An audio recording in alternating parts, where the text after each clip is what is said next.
This project kinda started when I found out you could mix plasticine with Greeenstuff to make it less sticky and more like, well, plasticine, I guess. This actually made the process a lot more enjoyable for me, so maybe I'll do more of this in the future. I first mix the Greeenstuff up properly, then I add the plasticine to the mix afterwards. I mixed a bit more Greeenstuff than plasticine for this mix. I should probably play more with the ratios next time.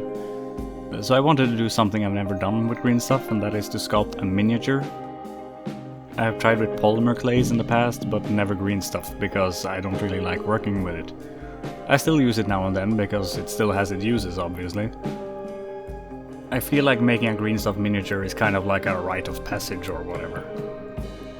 I used to love working with different types of clay when I was younger, but in recent years I have been more of a digital sculptor.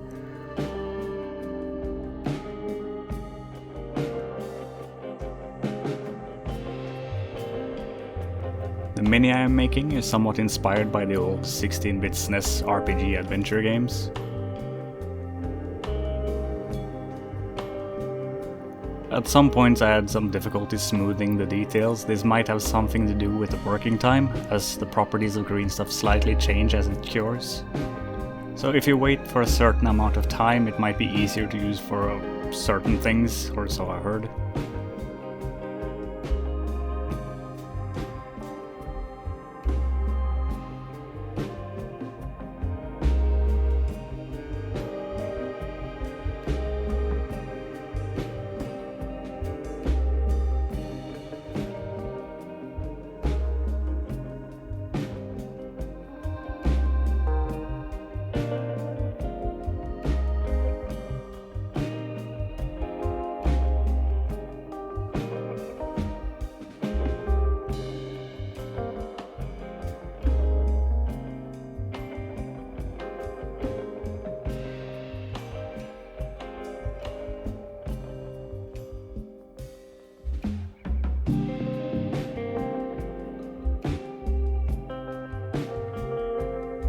The sword was made using plastic art off camera. I basically cut the rough shape of a sword with a hobby knife and sanded the edges to make them sharper.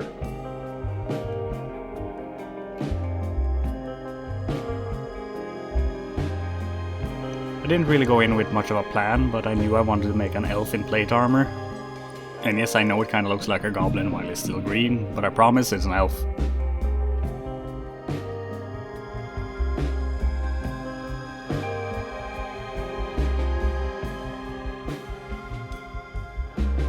If you're wondering why I sculpted the hair with a toothpick, I saw some videos on sculpting hair and beards with Greeenstuff and I wanted to try their approach.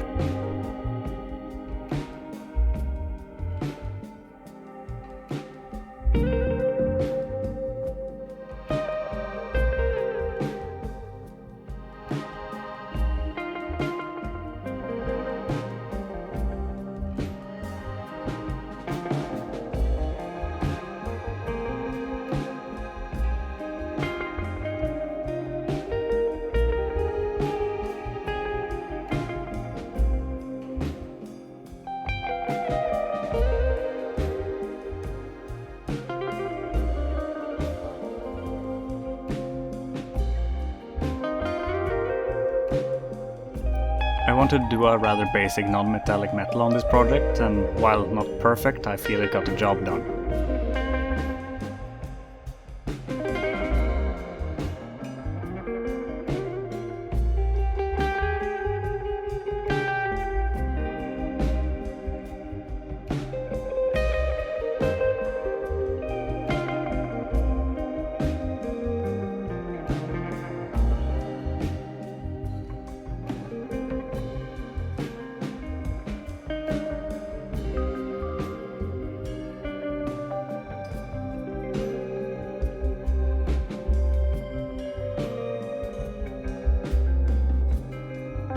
I also considered giving him blue hair, cause you gotta have blue hair, but I went with green. I used the Jade Green Quick Gen paint from AK to get a bit more of a darker and deeper green on the hair. It just looked better and it made my life easier in regards to highlights.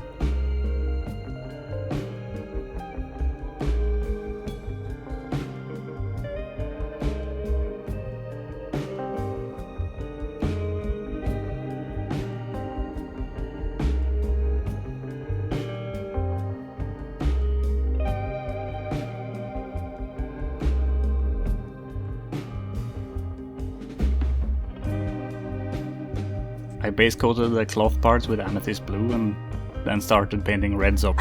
Dude, Jesus Christ, man! I put a base coat of amethyst blue, then I started painting reds over it to give it some nice shading.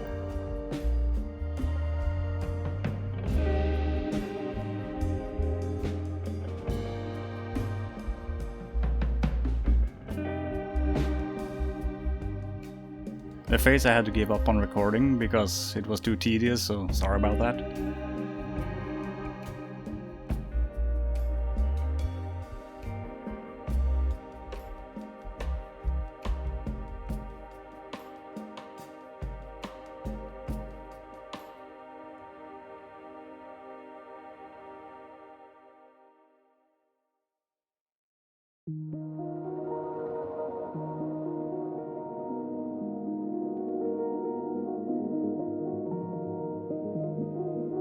I didn't like my first attempt with the sword, so I had to redo it. Same with the gold, but it's basically the same approach as the armor.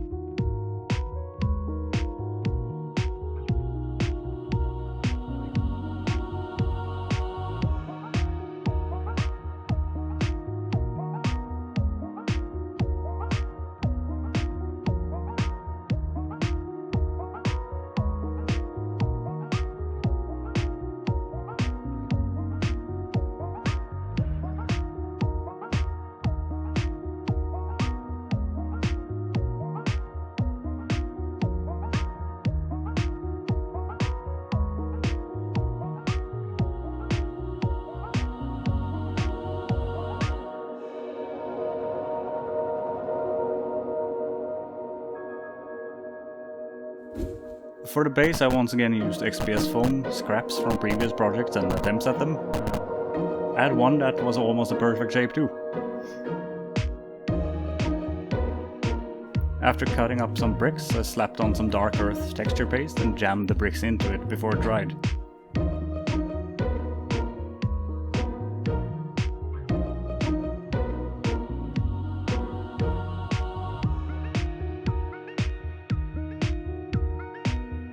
Then it was time for the obligatory layer of Mod Podge and black paint.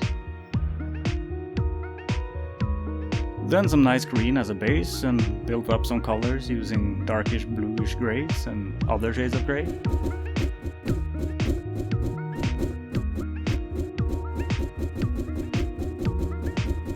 I splashed on some black and blue washes and then I tried to dry some of it off to make it a little more splotchy.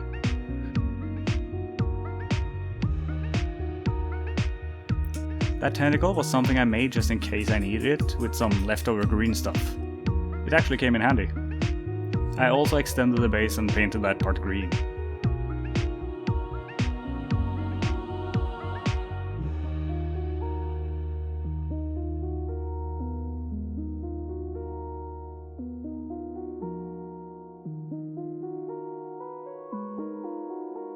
For the water I used some UV resin. I made a little barrier using some leftover plastic packaging which I glued and taped to the base, and it worked well with this. I would have been a lot more thorough with regular resin, since I'm pretty sure this thing would leak over time. Anyway, I blasted it with UV light in my curing chamber, then I added a bit of wavy effects around the tentacle. Next I mixed up some mossy effects and stuck it into the nooks and crannies of the bricks.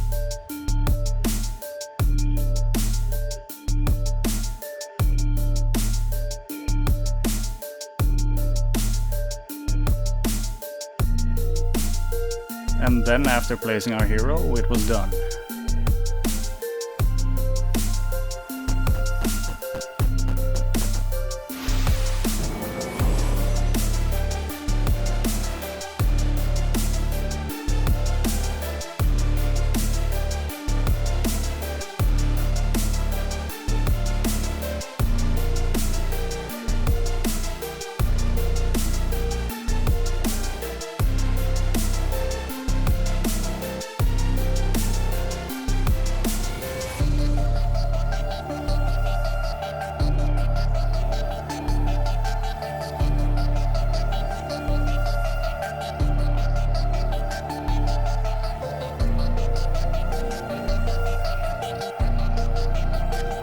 well, if you got this far, thank you for watching, and hope to see you next time, and like and subscribe and that usual YouTube stuff.